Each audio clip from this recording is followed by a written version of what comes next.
Welcome, everyone, to another episode of Sales Pipeline Radio. I'm your host, Matt Heinz. Excited to have you here most Thursdays, 11:30 Pacific, 2:30 Eastern. If you're joining us live today on Sales Pipeline Radio, thank you so much for joining us in the middle of your work day, middle of your work week. If you are watching or listening on demand, thank you so much for downloading, for subscribing.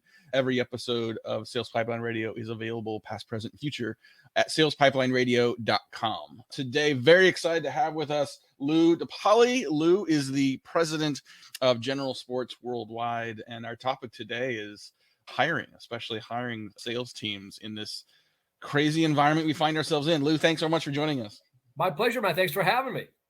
All right, should we talk about the virus going through the GM meetings, talk about the hot stove league a little bit, but definitely want to talk about hiring. It's 2023. I remember the beginning of 2022, it was a totally different market, right? Like, you put up a job and you like the candidate, you had to hire them quickly because they probably got snapped up by someone else. Yes. Now you put a job description on LinkedIn and there's like 400 applicants. Are you seeing that on the sales side as well, or how has hiring in the sales environment changed?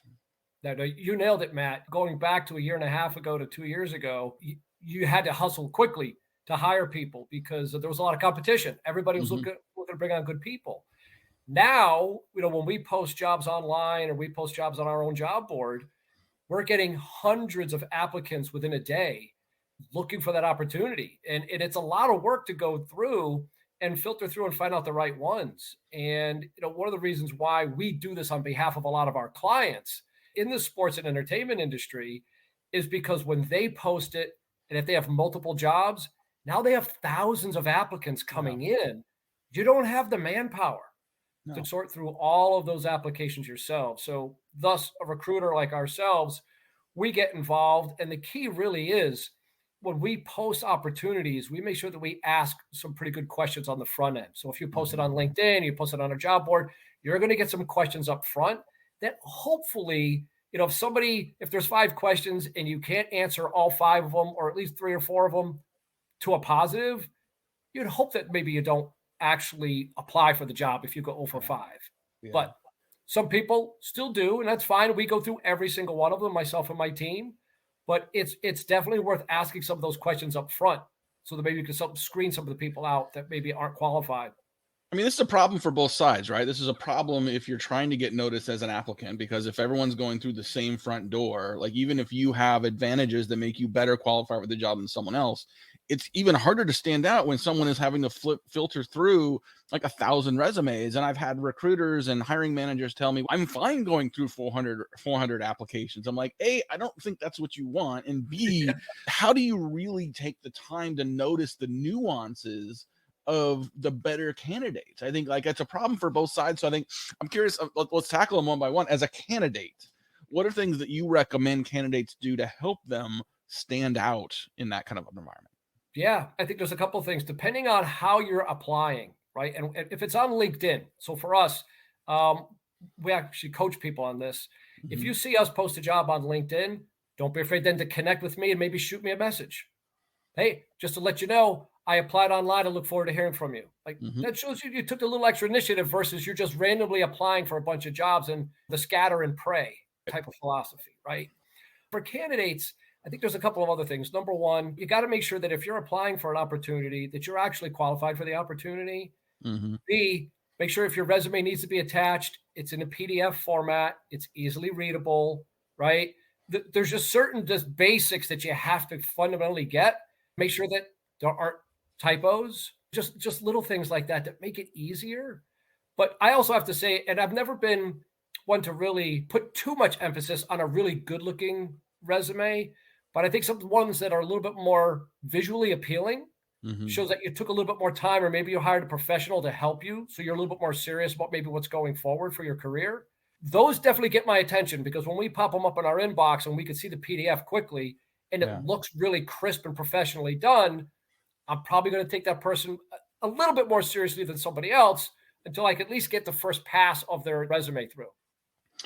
So 2 questions follow up on that. One is, I think in a lot of environments, especially like B2B organizations, or if you're in an industry where LinkedIn is fairly ubiquitous, I've had some people say, my LinkedIn profile is my resume. Can you address that? And why is a separate resume still important? Yeah, we try to tell people, and we've had people on our own webinars that we've done, somebody from LinkedIn Sports who came in and told people LinkedIn is not your resume, right? Mm-hmm. It's a nice platform to let people know what you do, share some ideas, maybe showcase some of your skills and your talents, Mm-hmm. but it's not a resume. And your resume is a completely different thing than your LinkedIn profile. When I see people's LinkedIn profiles, it's just an exact copy of the resume. I worry about a little bit of lack of creativity. Yeah. LinkedIn's not really the place to be posting exceeded sales quota, 42% this year. No, just overall what you do, what your vision is, who you are, if you have highlights of some of your work, if there's video, if there's other things that you can put up there to let people know about who are you as a professional mm-hmm. and what you do, great. Then the resume is really meant to be then at that point, the tactical, all the bullet points, all the things you've accomplished, et cetera, after that. So it's a little bit more of a drill down where I think that LinkedIn should be a little bit more of a profile piece. Yeah.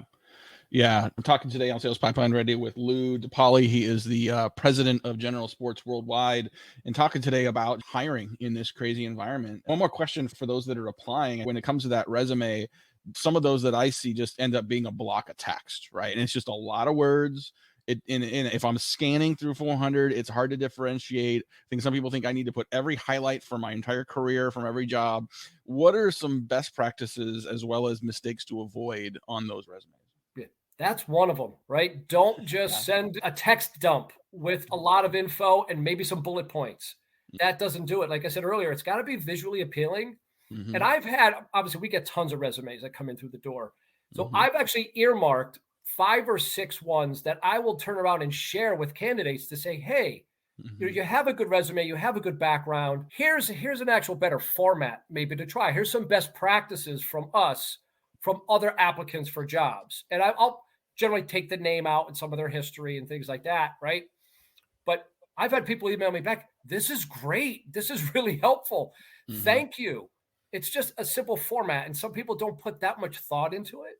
It's like, okay, here's a resume, type it all out, put it all in text, a couple of bullet points. And I've done a data dump. That's the sales presentation, especially if you're going for a sales job. Yeah. This has to be visually appealing. It's got to be attractive. You got to engage me. You got to be able to get me to want to call you, right? Yeah. So just a white piece of paper with a bunch of text and bullet points, and it's just run on, isn't going to get you too far. I sometimes find that like sales roles are really hard to hire for just based on that past experience and resume, right? You may have been successful selling somewhere else. Your success may have had very little to do with your ability to be a successful salesperson. It could be you were just handed great leads. It could be because you were predisposed to that industry. When you're looking for sales reps for your clients, what are you looking for? What are some variables that you think have a higher propensity to reflect or to turn into someone who's successful? Yeah. Interestingly, so General Sports Worldwide, I think I mentioned, we specialize in the sports and entertainment field, right? So if somebody is a sales representative for a specific sports organization that has a history of being very successful on the court or on the field, and they're a great salesperson there because it's easy to sell for a team when they're winning. So we always looked at the people who were able to thrive and succeed for teams that struggled, right? Or if you worked in minor league sports for a number of years, like you really have to hustle because people aren't coming to minor league games to see championship quality baseball or basketball or football on the field. So if you can show and demonstrate that you can actually sell in a tougher environment, that's going to get my attention very quickly. If I see something where I don't want to mention any teams, because I don't want to call anybody out, but think of your successful sports team that sells out every game and has for the last 8 or 9 or 10 years, and you're their top salesperson. How hard is it really to do that job? Yeah. Versus going to a team that really struggles. Right. And you've sold really well there. Great. How do we find you a job and put you in a spot to really, really thrive? Mm-hmm. What about crossover? I mean, let's take sports for example. I'm here outside of Seattle. We've done some work with the Mariners, and you've got like ticket sales, you've got corporate sales, you got sponsorship sales. One organization, again, baseball teams, like these major league teams, they're not huge companies, right? Like not big sales teams. Is there crossover opportunity, or are there unique skills you're looking for based on the audience they're selling into? There's definitely crossover opportunities, but you have to really understand what the skill sets are of your people and understand their mentality, and then try to steer them towards that right vertical on the sales front. So when you looked at my background, I spent 16 years in Major League Baseball, right? I spent 8 years in the NBA, 5 years in hockey, running sports franchises on the business side. So I'm just going to use the example of my team at the Mets. So most recently, before doing this, I spent almost 8 years as an executive vice president for the New York Mets. My ticketing sales team, when I was there, was a little over 80 people. Right? That's a lot. Yeah. Right? For a sports team, that's a lot. But we had it broken down into inside sales, outside sales, premium seating, group sales, retaining season ticket holders, suite sales. So you have all these different verticals that require different skill sets. So when we would bring somebody into our inside sales program, part of what we coached our inside sales leaders to do was to identify the characteristics of where this person might be a best fit down the road. Yeah. So once they get through inside sales and they could prove themselves that they know how to sell, great. This person, Matt, has all the attributes of being a great group sales rep. So we're going to really coach him up a little bit on the group sales side of the business. Lou is a big game hunter. He wants to sell suites. Let's make sure we put him in suites. Yeah. And then Mary is really great at retaining season ticket holders and has a very good empathetic approach and logical. Great. We're going to put her on service and retention. And then you have to have that, because if not everybody can do everything. Yeah. But when you can find people that you can cross-sell to say, hey, you sold groups, now you can sell a suite, now you're going to work in partnership sales. That's ideally what we were trying to create for a lot of the organizations that I worked for and for the clients that we work for now. So talking about putting people in the right role based on their skill set, but also creating a bit of a career path, even within an single organization, to be able to get different skill sets across the way as well. Just got a couple more minutes here with our guest today, Lou DePaoli. He's the president of General Sports Worldwide. I think a lot of people think of recruiters as critical when it is hard to find candidates. And when the candidates are applying by the hundreds, it's a lot easier. I could argue the opposite, that a good recruiter can really help you find the right candidates. It's not just about having access to people and finding the right person. It's also someone that's going to stick, right? And what's that worth to you? Talk about why it's so important still, even in a market like today, to bring someone from the outside to fill key roles. Yeah, look, that's a great question, because one thing that we can do is really help. And again, for us and my team, we've all worked in professional sports at the team level. We've all led sales teams or been part of sales teams, and we know what success looks like. So it's a lot easier to go in and help one of our clients hire a sales role, knowing that we know what that person's probably long-term trajectory looks like. This is a person that will be successful long-term, because there's nothing worse than you place somebody or you hire somebody, then you realize 3 or 4 months later, it doesn't work out. Right. That's obviously expensive from a human capital standpoint, from a dollar standpoint. So you want to make sure you're getting it right. And I think that's one of the reasons why in a pretty short period of time, we've only been doing search here at General Sports Worldwide for 2 years. And we've placed, as of this morning, 87 people in about 24 months. In the sports and entertainment industry. People know that we know that you're going to get somebody from us that has a high likelihood of success in a long tail. Someone that will be able to stay and develop and grow, because we have those types of network. We know how to suss that out of people when we're talking to them on the phone for an interview. That totally makes sense. Well, last question for you, Lou. I think you spent a lot of your career in sales and marketing, go-to-market roles, a lot of sales leadership, sales management. Who have you learned from? Who are you reading? Who you recommend other people that are listening here? We get people on the marketing and the sales side, so all of it applies. What do you recommend other people check out? Wow.